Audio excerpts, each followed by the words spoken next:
Assalamu alaikum qarindoshlar, qanday ahvolinglar, tinchlikmi? Men Mehmetcan Qurbondan minglarga o'tib salom.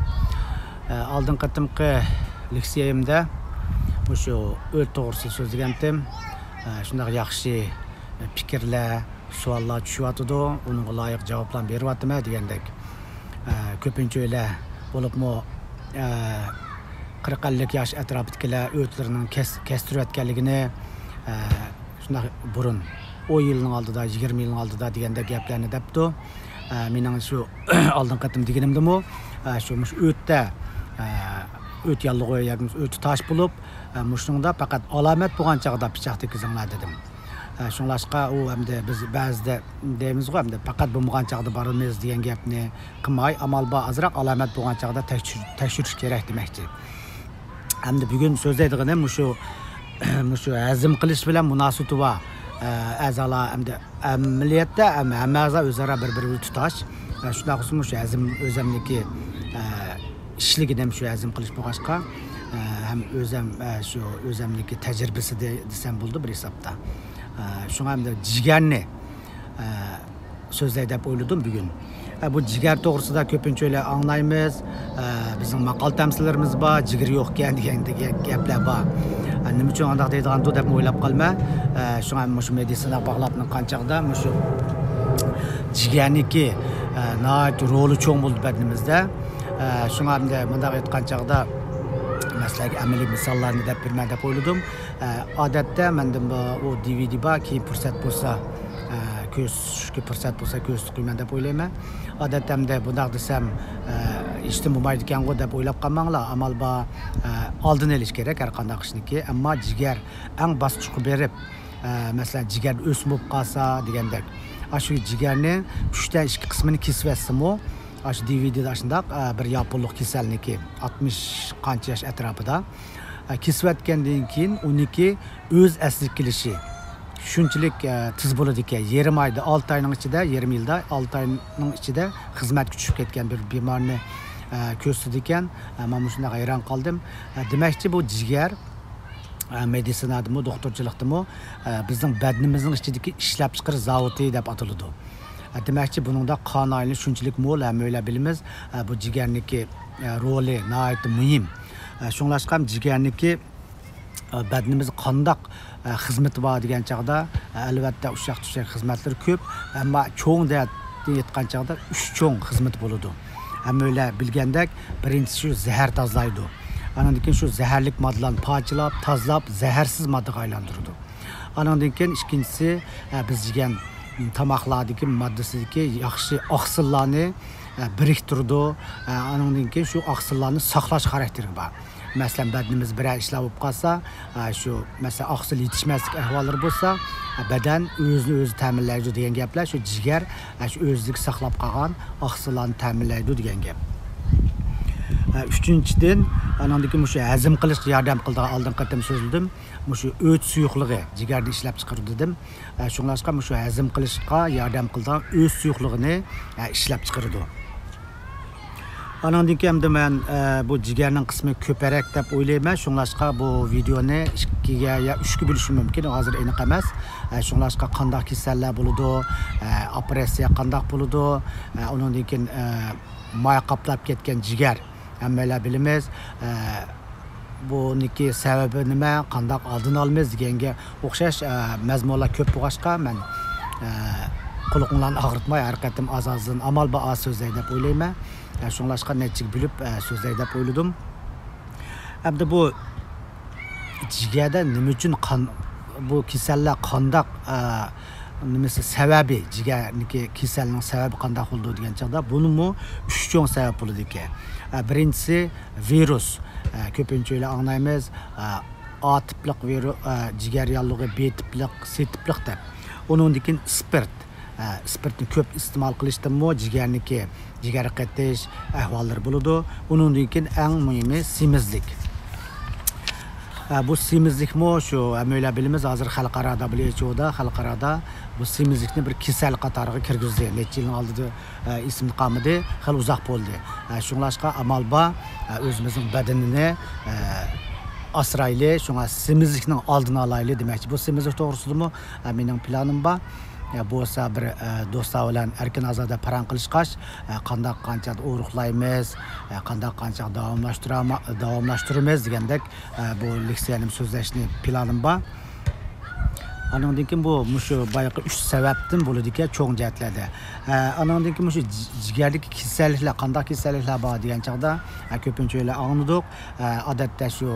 Odatda normal mammo resmini chiqarib qo'yma. Ma resmni ko'rsanglar o'qisizlar mana normal jigar.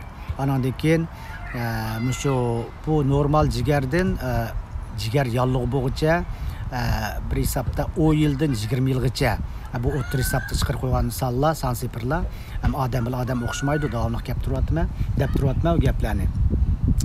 Ma rasmlarni ko'rsanglar bilasizlar, 10 yil oraliqda mushu jigar da moyaqatlab jigar yollig'i tang bo'ladi ekan.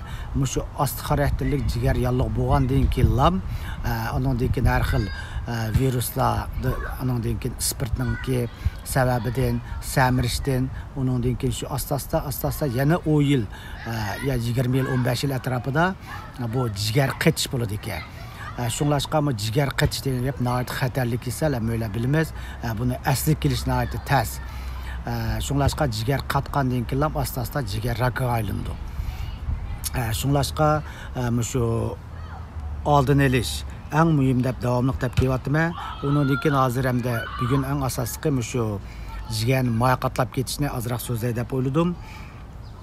Mushu jigar yolliq bo'lgandan keyin moyaqatladi deb o'ylasak bo'ladi ekan asosan. Shunglashqa mushu jigarni moyaqatlab ketishniki eng asosiy sabablari ko'p tomoq yeyish, undan keyin ko'p suv ichish. Hamda oldin qatimda dedim, suv hamda badanimiz qarta bo'ladi. Shunglashqa cho'qim 2 litr, 3 litr deyishning o'rni yo'q deb o'ylayman. O'zimizning badanning ehtiyojiga asosan ichishimiz kerak. Ondan keyin sababi yana birisi harakat oz bo'lish. Ondan keyin yana shu semizlik. Ondan keyin shu spirt. Spirtmo bay degandek bizmo shu jigar birdan-bir badanimizdagi shu zaharlik modda tozalaydigan a'zo. Shunglashqa spirtni uning ustiga nim qilsak, spirtni parchalash xizmati ojizlab asta-asta andan keyin shu jigarimizni moy qoplaydigan, undan keyin jigar qotadigan, asta-asta taraqqiy qilib jigar raki bo'ladigan ahvollar bo'ladi. Hamda bu sabablari bilan shu alomati kelsak, bu jigarniki alomati badanimizda bu jigarni jimjit a'zo deb ataydigan yer bor. Nima uchun degan chaqda alomati asosan ko'rilmaydi ekan. Shunglashqa osti xarakterli jigar yolliq bo'lgandan keyin cho'qim diqqat qilishimiz kerakki, oldini olishimiz kerakki. Bay degandek, hamda bunday samalqa jigarni moyqaplab ketgan qarindoshlar ansirab qolish ehtimoli bor. Cho'qim bu moyqatlab ketgan, jigarni moyqatlab ketgan qarindoshlarga deydiganim o'ruqlanglar. Eng asosiy shu o'ruqlash. Ko'pincha kasallar shu semizlikdan kelib chiqadi, ham o'yla bilamiz. Semiz bo'lgan sir badanimiz eg'irlaydi, eg'irlagan sir harakat xo'shaqmaydi degandek. Shunga hamda maslaga hamda bir bir hikoyada bir narsa so'zlab bersam, bu hamda haqiqiy bo'lgan ish, bir hisobda. Masalan hamda hozir jigar qetish yoki bo'lmasa jigar raki bo'lgan kasallarni anglab qo'ysa, meningcha cho'qim unumi bo'ldi deb o'ylayman. Men bu 2 yilning oldida deyman, shu Facebook'imga chiqarib qo'ygan. Mening YouTube kanalimni ko'rmoqchi bo'lsanglar, bu joyni bosgandan keyin bu joyga sog'lomlik to'g'risidagi tan saqliq degan xatni kirgizsanglar, latincha xatni. Ondan keyin yoki bo'lmasa Mehmetjon Qurbon deb kirgizsanglar, burunqi videolarim butunlay chiqadi. Rahmat sizlarga. Bu haqiqiy bo'lgan ish, bu yapillik 82 yoshlik bir bovayniki oxirgi bosqichga kelib qolgan kasal ahvoli. Bu odam shu oxir bosqichga kelgandan keyin, bu doktorga ko'ringandan keyin, bu doktormo buni operatsiya qilsakmi amal yo'q. Qachon ömrünüz qachongacha necha kun qoldi buni bilmaymiz. Shunglashqa tayyorlikqa bo'ling deydi ekan. Degandan keyin bu odam shuning hamda har qanday ahvolda, har qanday odamning beshi bunday kun kelsa, haqiqatan umidsizlanib nima qilishimizni bilolmay qolamiz. Ammo bu odam dastlabda oshnaq bo'libdi, bir ish kapdi. Ondan keyin bu odam shundoq tuyuqsiz bir kuni ularmi yapılıqlarmi Xudo deydi, kamissama deb qo'ydi. Xudoga nihoyat cho'nqur rahmat etibdi. Nima uchun degan chaqda Xudo menga shundoq bir kasalni berganiga ko'pdan ko'p rahmat. Nima uchun degan chaqda men shu agar men masalan mashina vaqasi bo'lib qolsam yoki bo'lmasa tuyuqsiz og'ir kasal bo'lib palach bo'lib qolgan bo'lsam, masalan yoki bo'lmasa uzun yil yetib qolgan bo'lsam qanday qilardim? Mush kasalni berganiga ko'pdan ko'p rahmat deb ichidan chiqarib yig'lab rahmat etdi ekan. Shuning bilan rahmat etgandan keyin bu amaliyot kulkulik ishda bu hamda ko'pinchalar qabul qilolmaymiz. Bu shuning bilan bu shunchalik do'st birodarlari, undan keyin atrofdagi bolalar o'qidi ekanda, o'qigandan keyin buni yo'qlab keldi ekan. Yo'qlab kelgandan keyin shu bu tag'imdimmi xo'shildi ekanda ichidan chiqarib. Tag'imdimmi yig'lab Xudoga rahmat dedi ekan. Nima uchun degan chaqda bu men mush kasal bo'lmagan bo'lsam, meni mushtaq do'st birodarlarim yo'qlamaydi. Ballarım menga mashunaq mehrini ko'rsatmaydi. Men mehr muhabbat deganni haqiqatan his qildim. Xudo sen ko'pdan ko'p rahmat deb ichidan chiqarib yig'laydi ekanda. Qilgandan keyin bu 2 oy o'tgandan keyin buning chiroyi o'zgarish boshlaydi ekan. O'zgarib chiroyi salqi nurli bo'lib, tomoqlar shundoq ishti ichilib, qandan keyin 3-oy kelgan chaqda atrofdagilarim deydi ekan, sen kasal davotatding, boshqadan bir tekshirib baqsang bo'pti ekan deb. Shuni degandak berib doktorga berib ko'ringanda, ko'ringandan keyin ayni vaqtdagi doktor butun tekshirishlarni qilib hayron qoldi ekan. Hamda ko'pinchalar bilamiz, bu fan texnika deymiz, har qanday doktorchilikdami yashkil bo'lmaydigan sirlar ko'p. Shunglashqa bu doktormo hayron qoldi ekanda, bu burun mundaqdi, sizga muborak bo'lsin, hozir sizniki rak hujayrangiz bir tal qolmabdi deb diagnoz qo'ydi ekan. Demakchi, meniki shu davomliq deydiganim maqol tamsillar bek amroq bir hisobda shu yapondagi maqol tamsili shu kasal butunlay ruhiy kayfiyat munosabatlik ruhdan keladi degan meniki yaponcha temam shundoq. Shunglashqa eng asosli shu ruhiy kayfiyatimizda shunga hamda hammalar ko'pinchalar anglaymiz, ma'qul qilaychi deb o'ylaymiz, o'ylab o'tirib qolamiz. Ammo qilib boqaychi deb shu ruhiy kayfiyat tangshash usulida men bu ruhiy sog'lomlik to'g'risida ancha-muncha leksiyalar so'zlayapman. O'zimizga bog'liq ishlar ko'pincha ahvolda. Shunga hamda bir hisobda eng asosli oldin qatimda dedim, shu ruhiy sog'lomlik to'g'risida eng ichimiznikini to'kkanmaydigan har xil usullar bor ekan degandek, eng yaqin og'illarga o'zining ichidagini chiqarish degandek-ku, har xil usullar bor ekan. Shun xiyol odamni kasal qiladi ekanda. Shunglashqa hamda bugun so'zlay desam gap to'lika, shunga hamda jigarni so'zlash orqali buni so'zlab qo'ydim hamda oraliqda.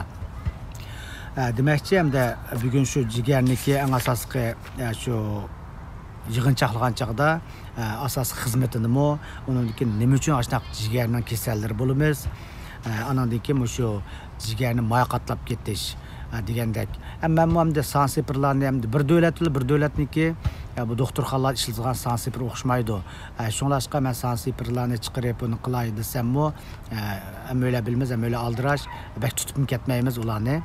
Shunglashqa o'tir hisobda normalli bo'lsam, har qanday sansipir, masalan, oddiy aytgan chaqda ko'pincha bilmez, qon besimi 80 da 120 desa, buni cho'qqi mashina qilman deb olgan qarindoshlar bor ekan. Mening ko'z qarashim shu o'tir hisob degan shu atrofda bo's bo'ladi degan gap. Shunglashqa cho'qqim shuning qilman deb tirkishmas kerak demakchi-ku. Masalan, to'yini 60-70 yoki 90 bo'lsin bo'ladi, yuqorisi 130, 140 chiqizganlar bo'ladi degandek. Shunglashqa diqqat qilishimiz kerak. Hammalar normallik intilmiz, ammo cho'qqim mashina qilman degan gap mumkin bo'lmaydigan ishlar. Nima uchun degan chaqda hozir qon besimini o'lchab 1 minutga o'lchsangiz yana o'xshamaydi. U faqatlam uskuna bizning badanimiz harakat qilib turadi. Shunglashqa mush nuqtalarga diqqat qilsak, ham shu jigarniki bayim dedim, jigar operatsiyadan keyin shundoq o'zini asli kelish iqtidorini kuchliligi, ananiki bizning badanimizda qon ayishning shunchalik mo'lligi. Shunlash mo'l bo'lg'achqa buning xizmati og'ir bo'ladi. Anandan keyin hamda alametleri asasen görülmeydi. Anandikin şu vakti kelgen çağda görüldü degan gap. Kilaqatim so'zlaydiganim hamda bu jigarni necha bo'lib so'zlay deb o'yladim. Mushu jigardagi boshqa yana jigardagi qopli qurt. Aynı vaqtida mo ishkin doktorxona qopli qurt kasalini bak ko'p operatsiya qildik, jigardagi deymiz, o'pkidagi deymiz. Eng ko'p ko'rildi jigarli o'pkida qopli qurtlarchu. Bo'lgan qarindoshlar bo'lishi mumkin. Bu qopli qurt qanday bo'ladi, qanday qilsak operatsiyani qanday qilamiz deganlarni kilaqatim so'zlay deb o'yladim. Bugun mushunchalik so'zlay. Buldamsa xo'sh, hammanglarniki har vaqti xayrli bo'lsin. Mening YouTube kanalimni ko'rmoqchi bo'lsanglar, bu joyni bosgandan keyin bu joyga sog'lomlik to'g'risidagi tan saqliq degan xatni kirgizsanglar, latincha xatni. Ondan keyin yoki bo'lmasa Mehmetcan Qurban deb kirgizsanglar, burunqi videolarim butunlay chiqadi. Rahmat sizlarga.